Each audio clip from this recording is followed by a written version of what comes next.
अब हम बात करेंगे प्रैक्टिकल पोर्शन की, जिसमें न्यूमेरिकल्स के बारे में बात करेंगे और हम देखेंगे इसके अंदर कि किस तरीके से जर्नल एंट्री पास करी जाएंगी अगर डिवेंचर जो है वो इशू होते हैं तो। ठीक है, तो डिवेंचर जो है इशू किए जा सकते हैं वो, जैसे फर्स्ट केस है कि आप issue of debenture for cash हो सकता है एक, issue of debenture for other than cash, consideration other than cash भी बोलते हैं इसे, अदर देन कैश, हमें इसके बदले कैश नहीं मिलता है। ठीक है, अभी हम देखेंगे। और issue of debenture as collateral security, ये तो हमारे 3 केसेस ऐसे बनते हैं। ठीक है, और जो कैश की फॉर्म में है या फिर कंसिडरेशन अदर देन कैश की फॉर्म में है, ये दोनों ही जो कंडीशन है वो जो है एट पार पे इशू हो सकते हैं और एट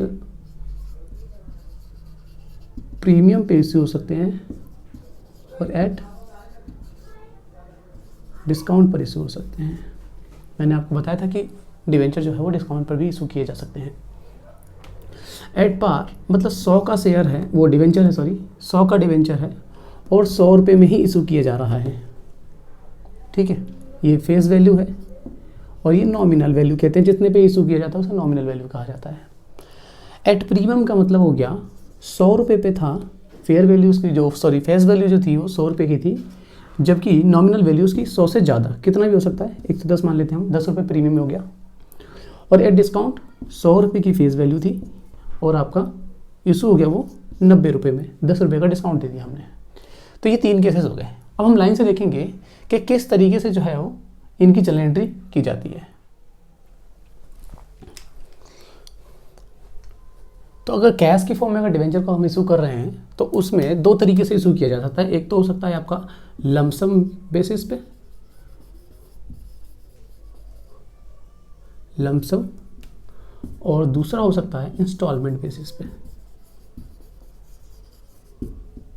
लमसम में कह सकते हो आप कि पूरा का पूरा पैसा, जैसे अगर 100 रुपये का एक डिवेंचर है तो वो पूरा पैसा जो है कंपनी एक ही बार में मांग रही है, तो ऐसी सिचुएशन में जो है हमें एक ही एंट्री पास करनी होती है, मतलब एक ही ट्रांजैक्शन करनी पड़ती है। एक ट्रांजैक्शन का मतलब 2 एंट्री, तो एक ही ट्रांजैक्शन पास होनी होती है इसके अंदर। जबकि इंस्टॉलमेंट के अंदर क्या होता है कि कंपनी जो है 2, 3 या 4 इंस्टॉलमेंट में जो है पैसे पूरे मांगती है। ठीक है, ठीक है। तो अगर कैश की फॉर्म में इशू किए जा रहे हैं तो पहले तो इसके 3 केसेस बनाते हैं हम लोग। एट पार, ठीक है, first case.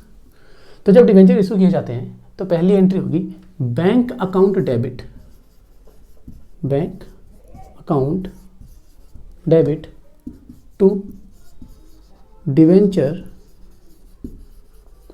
Application and allotment. ये आपका रिसीव की एंट्री रहेगी, आपके पास पैसे आएंगे तो आपने बैंक डेबिट कर दिया और डिवेंचर एप्लीकेशन अलॉटमेंट जो है आपके अकाउंट में ट्रांसफर हो गया। अब इस डिवेंचर एप्लीकेशन अलॉटमेंट से अकाउंट से पैसे निकाल करके मैं ट्रांसफ़र कर दूंगा परसेंट डिवेंचर में, मतलब जिस डिवेंचर जो डिवेंचर होगा, जैसे मैंने कहा कि 1009% डिवेंचर ऑफ 100 ईच, इस तरीके से। तो आपका ये हो जाएगा 1000 × 100 1 लाख यहाँ पर और 1 लाख यहाँ पर।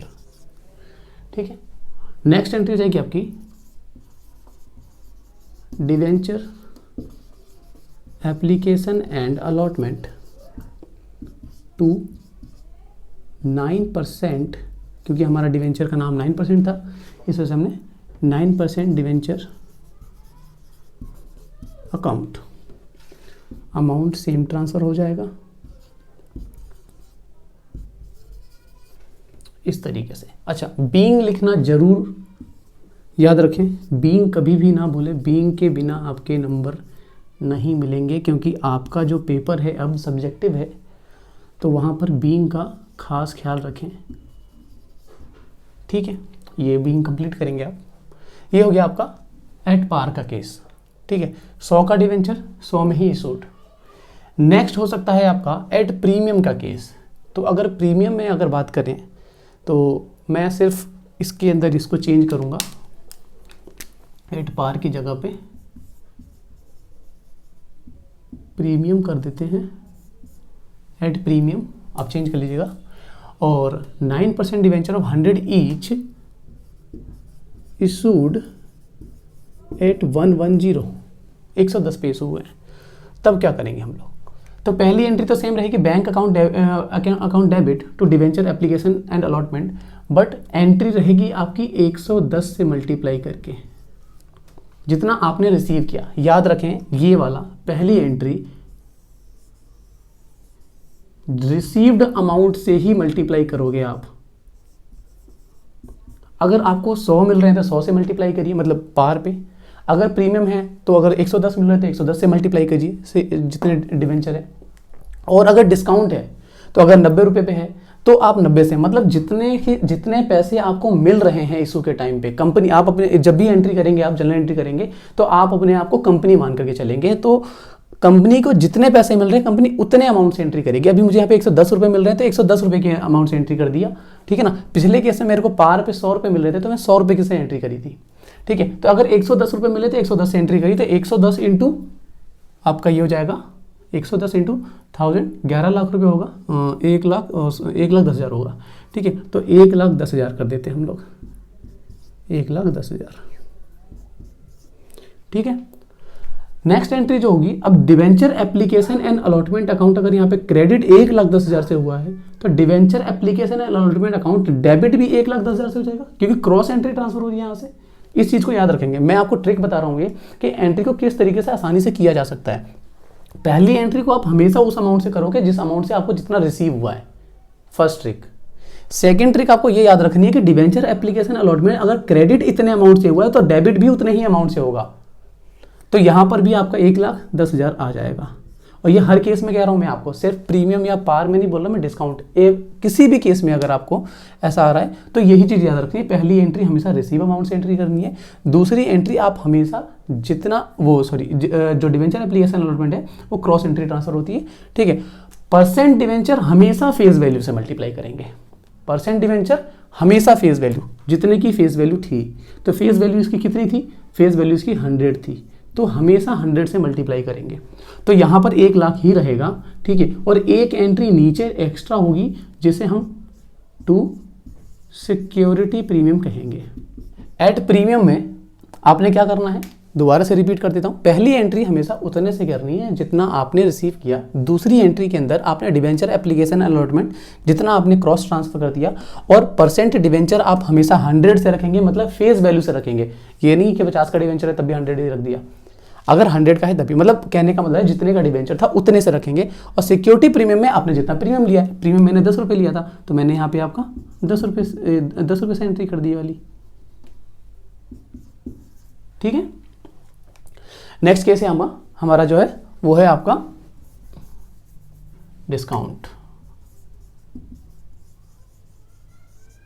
और हम डिस्काउंट मान लेते हैं 9% debenture 100 each issued at 90 issued at 90। तो 90 के केस में जो है हमारा क्या होगा, एंट्री होगी, पहली entry bank account debit 2% debenture. वही रूल बताया था, जितना रिसीव कर रहे हो उतने से मल्टीप्लाई करो। तो रिसीव आपने इस वाले केस में कितना किया, 90 रुपये का रिसीव किया है, तो 90 से मल्टीप्लाई करेगा, 90 को 1000 से मल्टीप्लाई करेंगे तो आपका हो जाएगा 90,000, ठीक है। तो पहली एंट्री हो गई। दूसरी एंट्री, जब डिवेंचर एप्लीकेशन यहाँ पे क्रेडिट 90 से हुआ है तो डेबिट भी 90 से हो जाएगा। और जब ये 90 से हो गया तो यहाँ पे थोड़े से चेंजेस आएंगे कि आपका डिवेंचर एप्लीकेशन अलॉटमेंट 90 से हो गया, डिस्काउंट ऑन इशू डेबिट हो जाएगा, क्योंकि आपके लिए खर्चा है। मैं कंपनी हूँ, हमने अपने आप को कंपनी माना हुआ है, और कंपनी के हिसाब से जो है जो डिस्काउंट दिया जाता है वो जो है खर्चा होता है। तो डिस्काउंट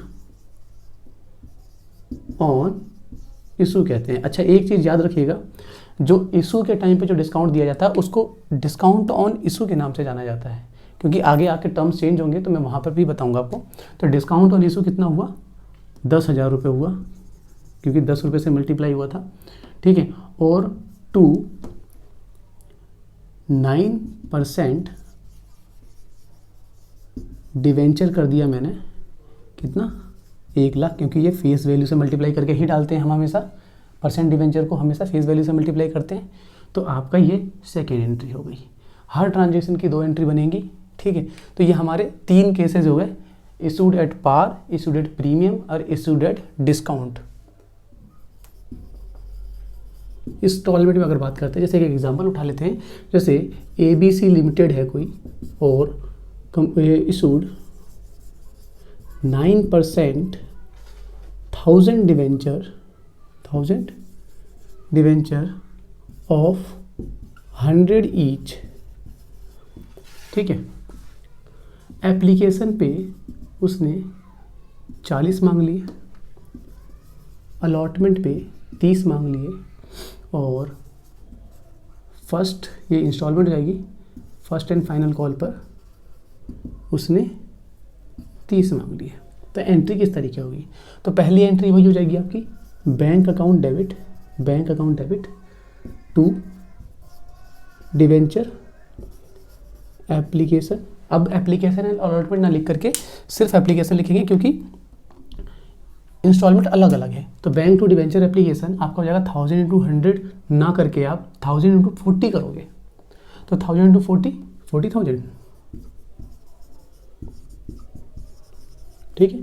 फिर रिसीव की एंट्री हो गई आपकी, ड्यू की एंट्री हो जाएगी। तो डिवेंचर एप्लीकेशन 2% डिवेंचर, ये भी आपका 40,000 से हो जाएगा। नेक्स्ट एंट्री हो जाएगी आपकी अलॉटमेंट की, डिवेंचर अलॉटमेंट, पहले हम ड्यू करेंगे और उसके बाद हम रिसीव करेंगे। तो पहले ड्यू की एंट्री है, डिवेंचर अलॉटमेंट 2% डिवेंचर, 9% जिसे कह सकते हो आप, परसेंट डिवेंचर 30,000 से होगी, क्योंकि 30 रुपये का शेयर किस्त था। और फिर होगी आपकी bank to debenture allotment.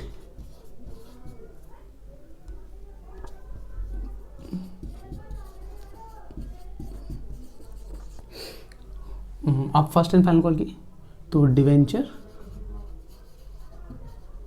First and final call to 9% debenture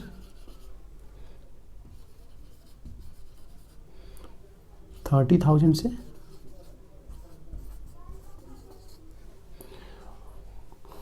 फिर रिसीव की एंट्री जाएगी आपकी बैंक टू डिवेंचर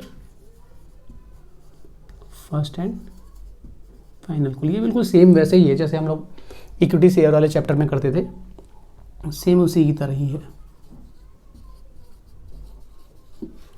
ठीक है। तो आपकी एक ट्रांजैक्शन की 2 एंट्री, तो पहली ट्रांजैक्शन के अंदर आप रिसीव पहले ड्यू बाद में करते हो, दूसरे ट्रांजैक्शन में, बाकी सभी ट्रांजैक्शन में आप ड्यू पहले करते हो, रिसीव बाद में करते हो। इसलिए ड्यू वाली एंट्री, ये रिसीव वाली एंट्री, फिर ये आपका एक ड्यू वाली एंट्री और एक रिसीव वाली एंट्री, 3 इंस्टॉलमेंट पे आपकी एंट्री कंप्लीट हो गई। बीइंग लिखना ना भूलें, मैं बार बार आपको याद दिला रहा हूँ, क्योंकि बीइंग के बिना नंबर नहीं मिलेंगे।